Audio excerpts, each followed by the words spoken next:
मित्रांनो, शाकाहारी लोकांमध्ये व्हिटॅमिन बी 12 ची कमी होणे ही खूप सामान्य गोष्ट आहे.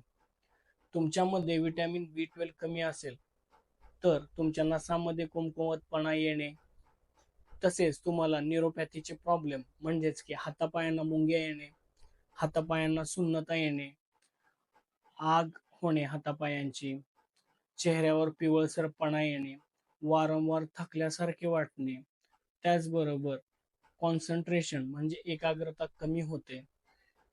तुमच्यात अशी लक्षणे असतील तर लगेच व्हिटॅमिन बी 12 ची तपासणी करून घ्या. व्हिटॅमिन बी 12 ची कमी असल्यास तुमच्या आहारात अशा गोष्टींचं प्रमाण वाढवा की ज्यामध्ये व्हिटॅमिन बी 12 चे प्रमाण जास्त आहे. काही शाकाहारी सोर्स आपण पाहूयात. मोड आलेले कडधान्य म्हणजेच की स्प्राउट, पालक, कच्चे खाल तेवढेच बरे, पालकची भाजी. तिसरा आहे बीट, त्याला चुकंदर म्हणतात किंवा बीटरूट. यामध्ये व्हिटॅमिन बी 12 चे प्रमाण भरपूर असते. अशा नॉलेजेबल व्हिडिओसाठी प्लीज लाईक करा, शेअर करा, सबस्क्राईब करा आणि आठवणीने फॉलो करा.